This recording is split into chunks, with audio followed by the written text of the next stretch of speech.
Welcome to Wisdom for the Present, where we take ancient truth and bring it into clear, modern understanding. This episode uses AI-generated narration based on human-researched and written material. Glad to be diving into this one today. Yeah, so I want you to imagine, just for a second, a really brilliant, top-tier executive. Okay, I'm picturing it. Right. Someone who can just step into a hostile boardroom, entirely dismantle a competitor's strategy, and negotiate a multi-million-dollar merger without even breaking a sweat. Oh, yeah. Like their intellect is just completely undeniable. Exactly. But then they walk out of that boardroom, they go home, and they systematically destroy every personal relationship they have. Oh, man. We've all seen that happen. Right. They treat their partner like a hostile acquisition, they alienate their friends, and then they're utterly baffled as to why everyone eventually leaves them. But the classic question, how can someone so smart be so incredibly stupid? Yes. And it turns out William Hazlitt, when he was analyzing a 400-year-old Shakespeare play, actually figured out exactly why this archetype exists. He really did. Yeah.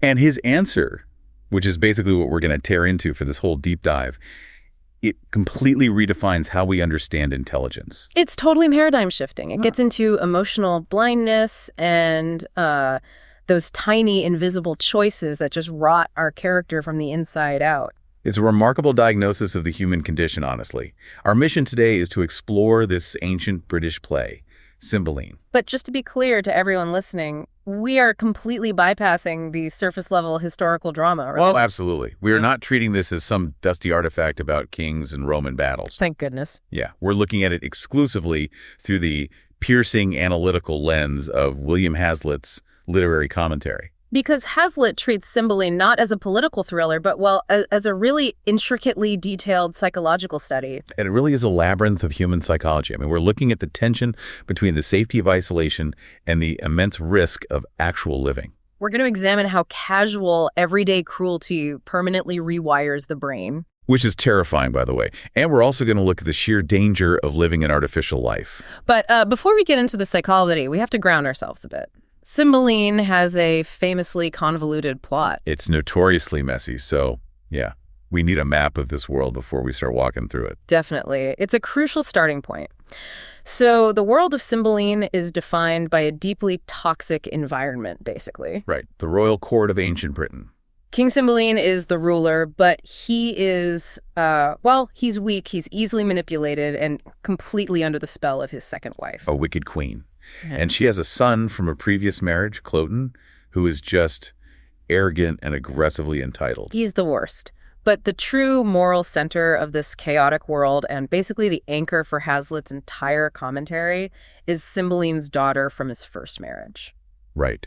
Imogen. Imogen, the princess who absolutely refuses to play the political game. Exactly. I mean, Imogen is the heir to the throne, and her stepmother, the queen, desperately wants her to marry Cloten to secure the lineage. But Imogen has secretly married a commoner, right? A man named Posthumus. Yes, and for this, Posthumus is banished. So Imogen is left behind in a court that is essentially a snake pit. Just full of shifting alliances, superficial judgments, and relentless deceit. And this is exactly where Hazlitt introduces his core thesis. He states that Imogen represents, and this is his exact phrase, the very religion of love. Okay, wait, I have to push back on that phrasing immediately. Look for it. The religion of love. Calling it a religion feels incredibly heavy. Like, a religion implies dogma. It does sound a bit intense. Right. It implies liturgy, blind faith, sacrifice. It sounds almost fanatical. I see where you're going with this. If she's surrounded by a court full of vipers, isn't blind faith and love just a deeply naive way to get yourself killed? It would be naive, yeah, if Hazlitt meant religion in the sense of blind, gullible optimism. Yeah. But he doesn't. Okay, so what does he mean? He uses religion to describe a foundation of absolute, unalterable devotion to intrinsic truth. Intrinsic truth. Okay, and pack that for me. Well, Imogen's defining characteristic, according to Hazlitt, is that she relies entirely on her intrinsic merit, her deep character, her moral consistency. So she's not playing the game of appearances at all. She absolutely refuses to rely on her superficial beauty, her royal status, or any kind of political maneuvering. So it's not a religion of blind faith. It's more like a religion of internal architecture. She's built a fortress out of her own character. That is a perfect way to conceptualize it. And to prove this, Hazlitt points to a specific fear Imogen expresses in the text. Oh, when Posthumus is banished. Right. When her husband is sent to Italy, she doesn't worry that he will find someone smarter or wealthier. Yeah, she expresses a genuine fear that her personal charms might be eclipsed by some painted jay of Italy. A painted jay. What a brilliantly sharp insult. It really is. Because a jay is a loud bird, right? It mimics other sounds, it's common, but it has flashy feathers. Exactly. She's talking about a superficial rival, someone who relies entirely on aesthetics and performance. Imogen knows that if loyalty is based solely on outward appearance, the painted feathers, it is inherently fragile. Because it can be easily outshone by the next flashy thing to walk into the room. Right. So she values her deep, unpainted character over shallow aesthetics. And Hazlitt is fascinated by how the text validates this intrinsic worth, even much later in the story. When she's fled the court, right? Yes. When Imogen has fled, disguised herself as a peasant boy named Fidel, and is actually presumed dead by people who don't even know she's a princess. Oh, right. It is her intrinsic nature that they mourn. Exactly. Her long-lost brother, Arviragus, delivers this heartbreaking speech over her body, the famous pale primrose speech. I remember this. He says he'll sweeten her grave with the pale primrose, matching her face, and the azured harebell matching her veins. Yes. And Hazlitt points out that our admiration of her beauty is excited with as little consciousness as possible on her part. Meaning she isn't performing her beauty. She isn't demanding attention at all. Precisely. Even in supposed death, stripped of her royal titles, disguised as a boy, it's her quiet, natural, intrinsic qualities that demand reverence. Okay, but let me play devil's advocate here for a second, because translating this to the modern world is tricky. Fair enough. Lay it on me. We live in an economy that is practically built on the painted jay model. Oh, totally. We are relentlessly told that intrinsic worth doesn't matter if you can't market it. You have to curate your personal brand. The whole hustle culture. Exactly. You have to optimize your LinkedIn profile, post the right aesthetic on Instagram, perform your success. It's exhausting just thinking about it. In a world that so aggressively rewards the flashy outward hustle, is relying solely on your internal resume actually practical? That's the real question. Or is Hazlitt just praising a romantic, outdated ideal that will get you eaten alive in a modern corporation? It's a very fair challenge. But if we look at the mechanics of the play, Hazlitt's analysis proves something surprising. What's that? That the religion of constancy is actually the most brutally practical strategy for survival. Wait, really? How? Because the external is entirely hackable. In the world of Cymbeline, external beauty, status, and material wealth are constantly stolen, manipulated, or replicated. Oh, wow. This brings us to Iachimo, doesn't it? We have to talk about the trunk scene. We absolutely do. While Posthumus is banished in Italy, he meets a cynical, manipulative man named Iachimo. And Iachimo basically makes a bet with him. Right. He bets Posthumus that Imogen is not as pure and constant as Posthumus claims. Iachimo wagers that he can travel to Britain and seduce her. And Posthumus foolishly takes the bet. Like, why would you do that? Pure ego. But anyway, Iachimo fails miserably, right? Imogen shuts him down instantly. She sees right through his flattery. Her internal fortress totally holds. Exactly. Iachimo realizes he cannot breach her character. So what does he do? He attacks her external reality. This part is so creepy. It really is. He hides himself in a large trunk, which he tricks Imogen into keeping in her bedchamber for safekeeping. Ugh, just the thought of it. In the dead of night, while she sleeps, Iachimo creeps out of the trunk. He doesn't touch her. He just walks around the room. Instead, he meticulously memorizes the external details of her room. The tapestries, the windows, the artwork. He slips a bracelet off her wrist, doesn't he? Yes. He even notes a specific mole on her breast. It is such a chilling violation. He's essentially gathering data points. He's building a fake resume of intimacy. That is precisely what he is doing. And then he takes those stolen details back to Italy. Right. He presents them to Posthumus as proof that he slept with Imogen, and Posthumus falls for it completely. Unbelievable. He believes the external evidence over his actual knowledge of his wife's intrinsic character. Which proves your point perfectly. The external can be hacked. Your reputation can be manipulated. Your brand can be destroyed by a single rumor. Your status can be revoked by a boss. If your entire foundation is built on the painted feathers, you are incredibly vulnerable. But intrinsic constancy, deep truth, that cannot be faked and it cannot be stolen from you. Exactly. Iachimo could steal her bracelet, but he couldn't steal her fidelity. So in the long run, Hazlitt is showing us that building your life on intrinsic truth is the only stabilizing force in a chaotic environment. It makes you unshakable when the court of public opinion turns against you. So the translation for us today, for you listening, is a total reevaluation of where we spend our energy. A total audit. You have to look at your own life and ask, what percentage of my daily effort goes into cultivating the painted J? How much time am I spending obsessing over appearance or managing my perceived status? Right, and worrying about how the court of public opinion views me, versus how much time am I spending quietly building the religion of constancy? Because when the external markers of your success are stripped away, if you lose the job, if the relationship ends, if the reputation takes a hit, do you have the internal architecture to survive it? That's the real test. it's a profound internal audit, and it's a necessary one. Because if Imogen is the pinnacle of this intrinsic worth, Hazlitt shows us the dark side too. Right. He uses the source material to provide a stark, almost terrifying anatomy of what a human being looks like when they completely lack it. If the court is a snake pit, we need to examine the snakes. Which brings us to the queen's son, Cloten, Yeah. the absolute antithesis of Imogen. He is the man the queen is trying to force Imogen to marry. And Hazlitt's description of him is delightfully blunt.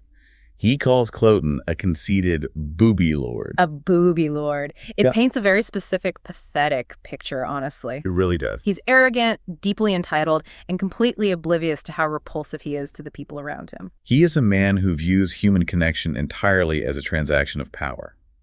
Imogen describes his attempts to woo her as being as fearful as a siege. Because he doesn't court her, he literally attacks her boundaries. He brings musicians to her door at the crack of dawn, basically demanding her attention. He cannot comprehend why she would prefer a banished commoner over a prince like him. Because he is entirely hollow, operating purely on ego and assumed status. But this is where I find Hazlitt's commentary to be so brilliant, because he doesn't just dismiss Cloten as a one-dimensional cartoon idiot. No, he doesn't. There is a massive paradox in Cloten's character that we have to reconcile. Yes.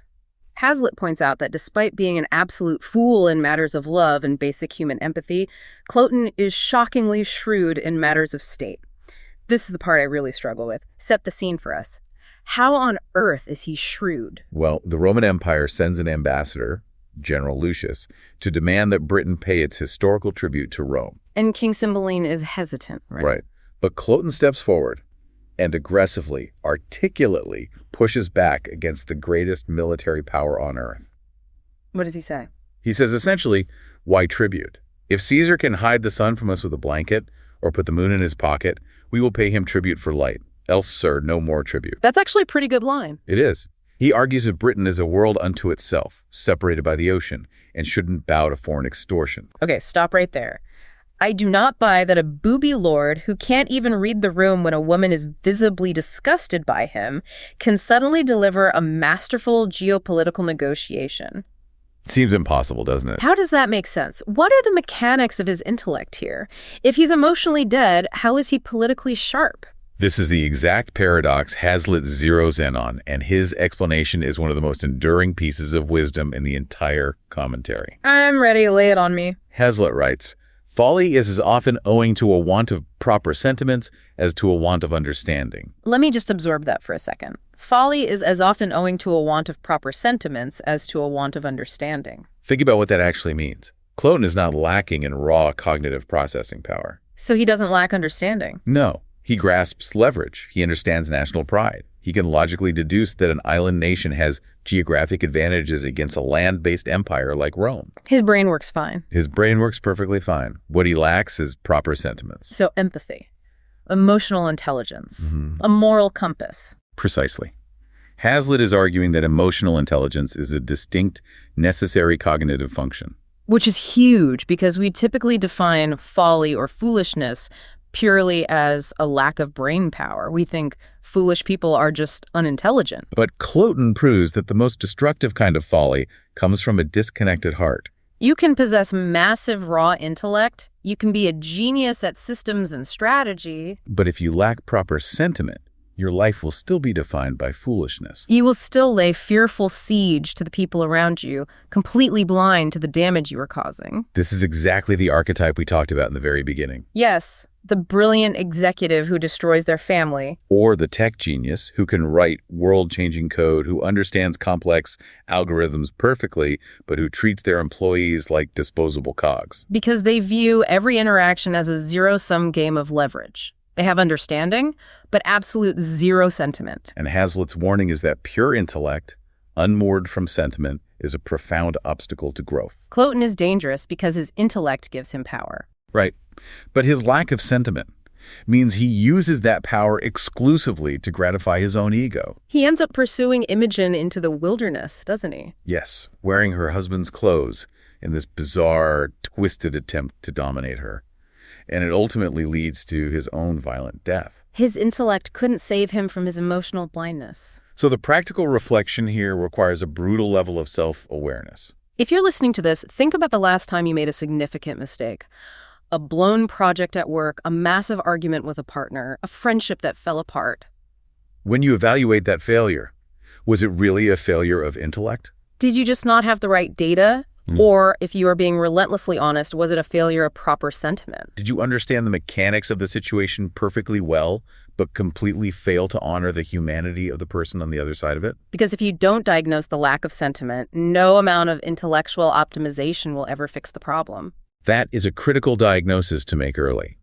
Because while Cloten's bumbling lack of sentiment is dangerous, he is, in many ways, just a blunt instrument. A pawn, really. Right. The text actually takes us deeper into the psychology of the court to show us what happens when a lack of sentiment is weaponized. When emotional blindness metastasizes into active, calculated malice. Exactly. And for that, we need to talk about the architect of the court's toxicity.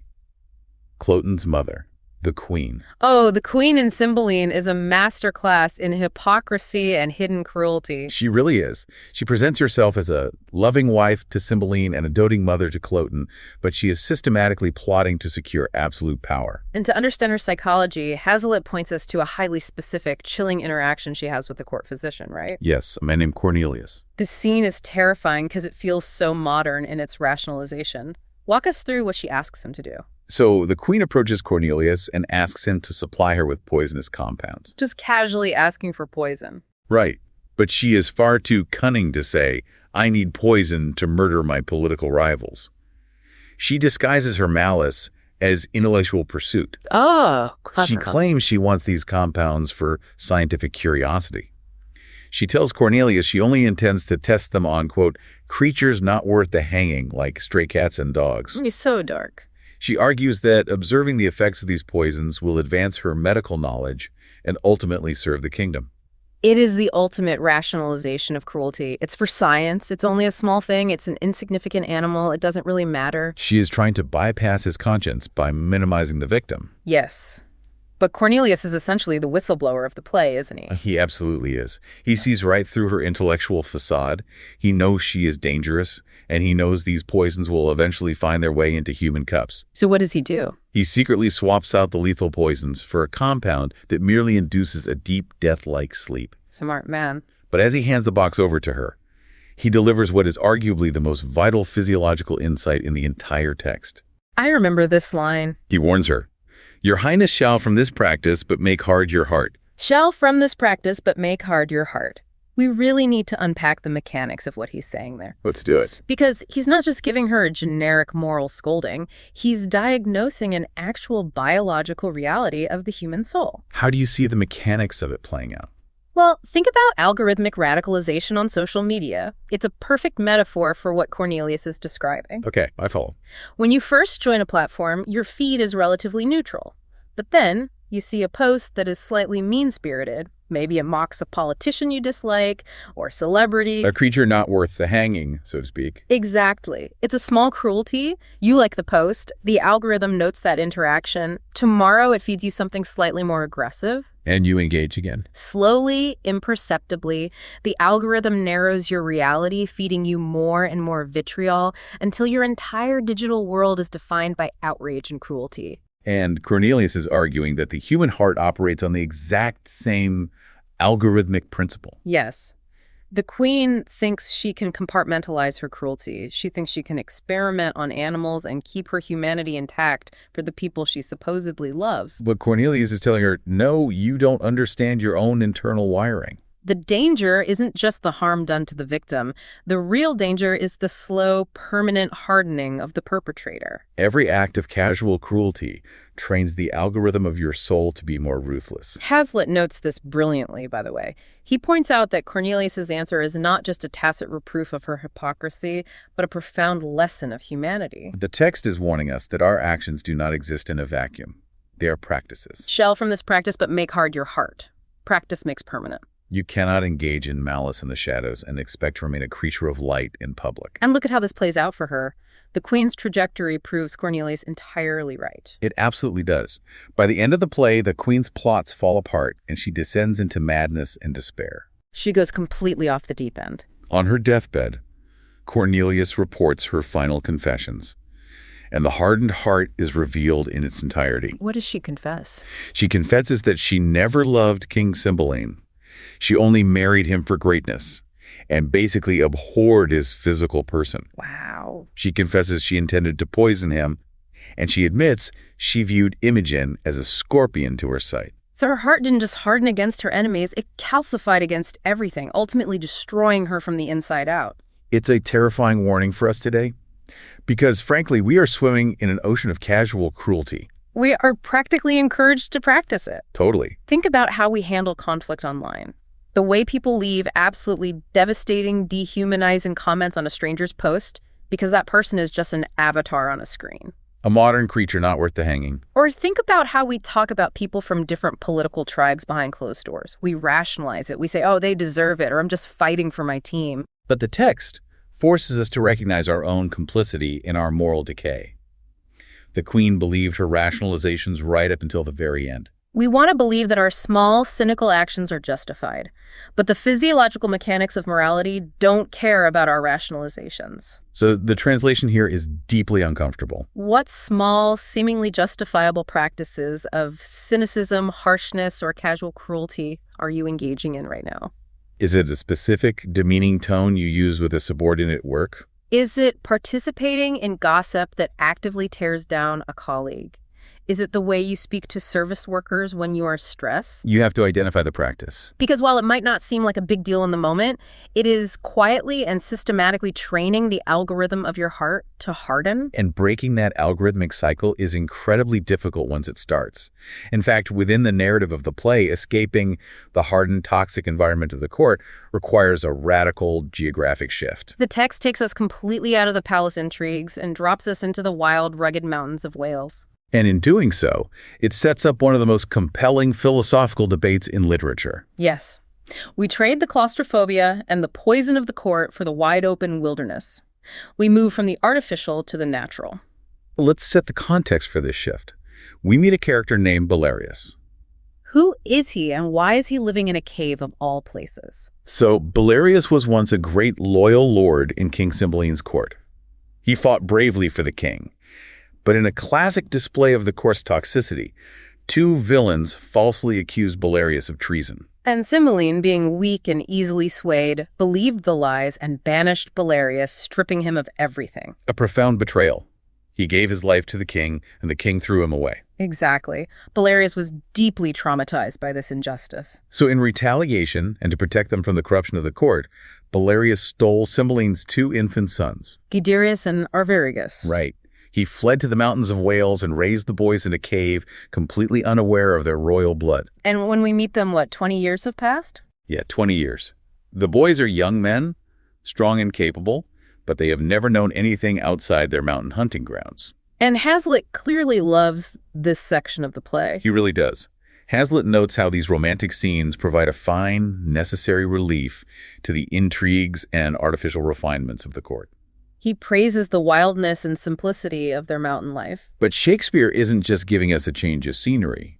He is setting up a profound conflict between the older, traumatized Belarius and the young, restless princes. It is the ultimate human dilemma, right? The tension between the desire for safety and the hunger for experience. Let's look at Belarius's worldview first, All right. because honestly, I find myself wanting to aggressively defend him. Oh, I totally get it. Belarius looks at their low-roofed cave and he praises it. He tells the boys that their humble dwelling sources them to literally bow to heaven when they walk out the door. Unlike the towering gates of monarchs where giants can walk through with their impious turbans on without ever looking up, He constantly preaches the virtues of their isolation. he does. He warns them about the city's usuries, the constant transactional nature of society. He talks about the art of the court where climbing to the slippery top means a certain and fatal fall. And he uses this one specific image that I think is brilliant. The beetle. Yes. He says, "Often to our comfort shall we find the sharded beetle in a safer hold than is the full-winged eagle." The sharded beetle, a bug with hard, protective, crusty wings, staying low to the ground, hidden away in the dirt, completely safe from the predators circling the sky above. Belarius is essentially saying, be the beetle. Mm. The eagle gets shot down. The beetle survives. And if I'm being honest, looking at the world we live in today, the economic instability, the public vitriol, the sheer exhaustion of modern life, The cave looks incredibly appealing. if I have the choice to keep my kids or myself out of a toxic, backstabbing society, I am choosing the cave every time. Safety is a valid priority. It is a valid priority. And Belarius's perspective is entirely born out of legitimate trauma.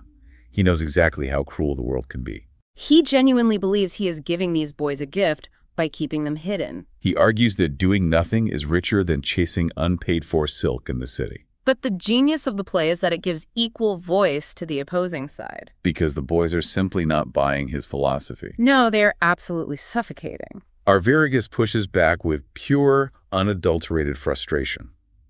He tells Belarius, essentially, you can talk about how bad the world is, but you've actually seen it. Right, you have memories of the court, you have a context for your isolation. We have nothing.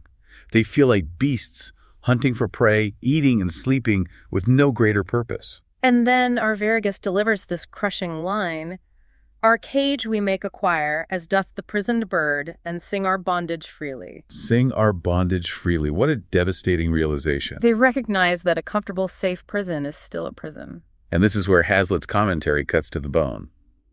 Hazlitt observes that Belarius's answer to the boys is hardly satisfactory. Because, as Hazlitt writes, nothing can be an answer to hope or the passion of the mind for unknown good but experience. Okay, let's just sit with that. Nothing can be an answer to hope but experience. You cannot argue a young person out of their desire to live. You cannot use your trauma to build a wall around someone else's potential. Precisely. Belarius is attempting to use his past to short-circuit their future. But Hazlitt is warning us that you cannot protect someone from life by keeping them in a cave, no matter how toxic the outside world is. The human soul requires friction. It requires the unknown good. Safety, when it comes at the total expense of experience, is just a slower form of death. This philosophical debate translates so directly into our modern struggles. It applies to parenting, absolutely. You want to be the Belarius. You want to shield your children from the pain you experienced. But you have to recognize when your protection becomes a cage. But it goes beyond parenting, doesn't it? Think about your career. Think about your creative pursuits. Yeah. Well, how many people are staying in a safe, dead-end job right now because they are terrified of the slippery top of ambition? Oh, wow. Yeah. They know the corporate world is cutthroat. They know entrepreneurship is risky, so they hide in the cubicle equivalent of a Welsh cave. They choose the safety of the sharded beetle over the risk of the eagle. Exactly. They earn a steady paycheck, they have predictable routines, and they are singing their bondage freely. They convince themselves they are content. But deep down, they feel exactly like Arviragus. They are starving for friction. They are starving for real-world experience, for the chance to test their mettle against the unknown good. That is the core obstacle to growth here. Belarius isn't entirely wrong. The court is toxic. The risk is real. You might get shot down. But the wisdom with discernment here requires us to recognize that avoiding all pain means avoiding all meaning. Hazlitt notes how Shakespeare brilliantly contrasts the youthful fire and impatience to emerge from their obscurity with the cooler calculations and prudent resignation of Belarius. And the play ultimately sides with the fire, doesn't it? It does. The boys eventually leave the cave.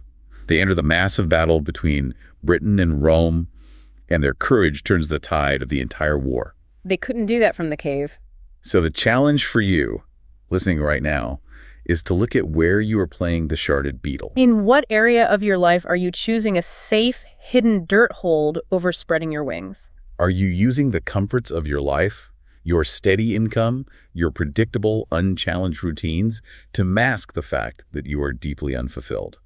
The wisdom here is admitting that no amount of rationalization, no amount of focusing on the dangers of the world will ever satisfy that passion for the unknown good. You have to risk the experience. That's a powerful call to action. And as we lay all these pieces out, Imogen's intrinsic constancy, Cloten's emotional blindness, the Queen's algorithmic cruelty, Belarius's toxic protection, it can feel like we're just looking at a disconnected collection of fables. Right, it feels a bit disjointed. But Hazlitt identified a brilliant structural secret in Cymbeline that ties everything we've discussed together. This is perhaps the most profound literary insight in the entire deep dive. Hazlitt calls it the principle of analogy. What does that actually mean?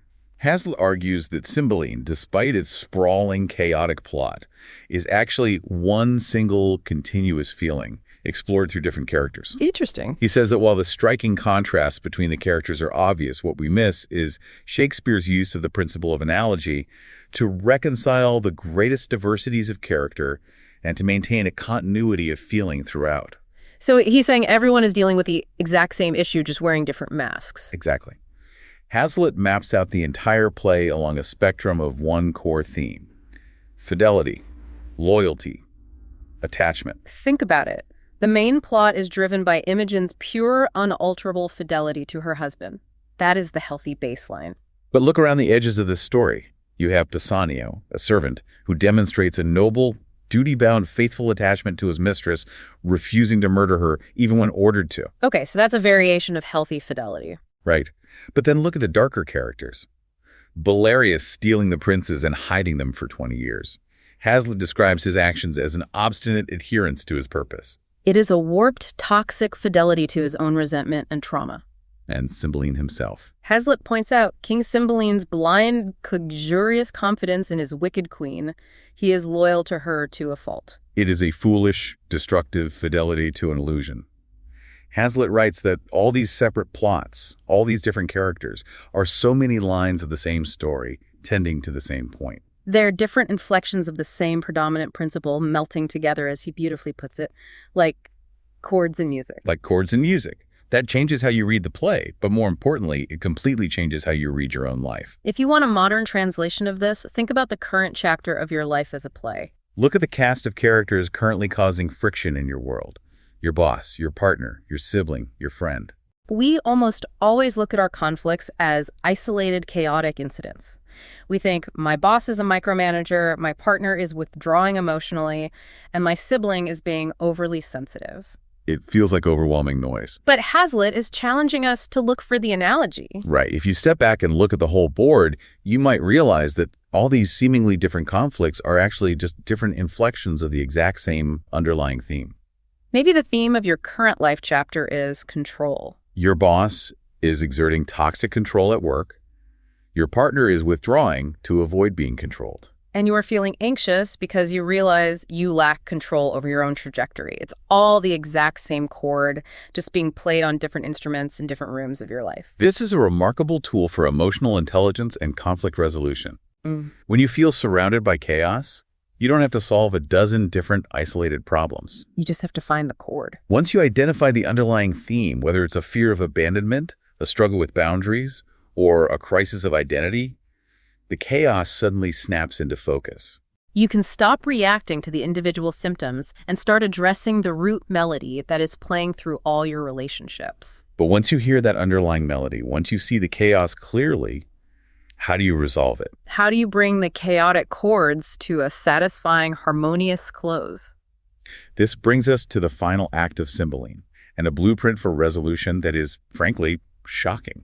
The resolution of this play is entirely centered on the unwinding of deceit and the radical transformation of the characters through forgiveness over retribution. To set the stage, the massive battle between the Britons and the Romans has just ended. Against all odds, the Britons win. This victory is largely due to Belarius and the two princes, right? Yes, who finally left their caves, entered the fray, and fought valiantly in a narrow lane, turning the tide of the war. So the prison burrs basically save the kingdom. Exactly. Following the battle, all the surviving characters are brought before King Cymbeline's tent. And here, the truth finally comes out in a cascade of revelations. Belarius confesses his treason and reveals the true identity of the princes. The queen's death and her poisonous plots are reported by Cornelius. And most importantly, the villain Iachimo, who is now a prisoner of war, is forced to confess what he did to Imogen. Okay, we need to pause and remember exactly what Iachimo did, because it is unforgivable. He hid in the trunk. He stole the external evidence. He lied to Posthumus. And because of that lie, Posthumus ordered Imogen's murder. It drove her into the wilderness. It shattered their lives. The sheer amount of suffering Iachimo caused is immeasurable. It is. So Iachimo is on his knees before Posthumus. The lie is exposed. Imogen is alive. Iachimo is utterly defeated. The guilt of his actions is crushing him, and he is fully expecting and even asking for death. He says to Posthumus, "Take that life, beseech you," which I so often owe. This is the moment of ultimate vengeance. Posthumus has every right, legally, morally, and emotionally in this ancient world to strike him down. And as a modern reader, I want him to strike him down. I am outraged on Imogen's behalf. Iachimo ruined everything. Justice demands that he pays with his life, or at least rots in a dungeon. Letting him walk away feels like a profound failure of justice. But Posthumus doesn't strike him down. And what he says next is the philosophical climax of the entire play. He looks at the man who destroyed his life and says, "Kneel not to me. The power that I have on you is to spare you. The malice towards you to forgive you. Live and deal with others better." The power that I have on you is to scare you. It gives me chills, but I also kind of hate it. Why do you hate it? Because it completely upends our modern obsession with retributive justice. We live in a society that demands the receipts. We want the villain canceled. Exactly. We want them publicly humiliated, fired, and destroyed. The idea that Iachimo just gets a lecture to deal with others better feels deeply unfair. It feels like weakness. But the text is arguing the exact opposite. It redefines what power actually is. In the toxic world of the court, power was always defined as the ability to crush your enemies. It was Cloten's fearful siege. It was the queen's poison. But Posthumus realizes that if he kills Iachimo out of malice, he is just perpetuating the exact same cycle of the court. He is becoming the queen. He realizes that the ultimate cycle-breaking exercise of strength is not destruction, but grace. So forgiveness isn't weakness, it's the ultimate assertion of agency. Precisely. The power that I have on you is to spare you. And this radical sentiment ripples upward to the very top of the hierarchy. King Cymbeline, hearing this act of grace, echoes the exact same philosophy. He declares, pardons the word to all. And Cymbeline applies this on a geopolitical scale, which is even crazier. He does. The Britons have just won the war against Rome. They have defeated the Roman general Lucius.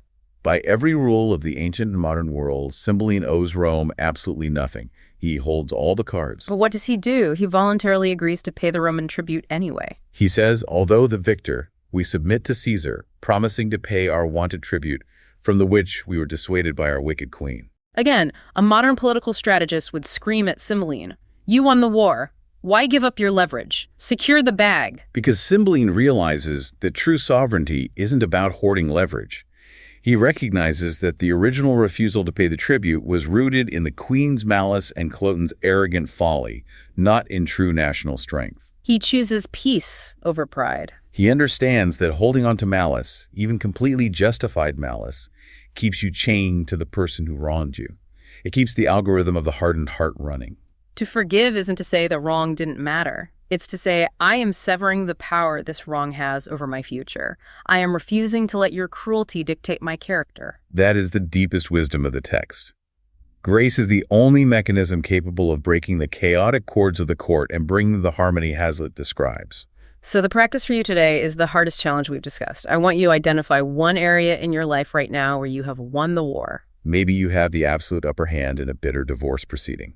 Maybe a coworker who constantly threw you under the bus has finally been exposed by management, and you have the power to step on their neck and ruin their reputation. Maybe a family member who deeply hurt you is now vulnerable and asking for your help. You have the power to punish them. You are totally 100% justified in demanding retribution. What would it look like in that highly specific situation to step into the ultimate strength of Posthumus? What would it look like to say, pardons the word to all, and actively, intentionally release the demand for retribution? It is agonizing to do. But according to the wisdom of this text, it is the only way to ensure that you don't end up with the queen's calcified soul. It is the only way to truly live free. It changes everything. Well, as we bring this massive, intricate journey through Cymbeline and Hazlitt's brilliant mind to a close, I want to leave you with one final hidden gem of wisdom. It's a tiny detail from Hazlitt's commentary that we haven't touched on yet, but it might be the most grounding piece of advice for navigating the chaos of daily life. The scene in the cave. Yes. Hazlitt points out a moment when Imogen is living out in the cave with Belarius and her unrecognized brothers.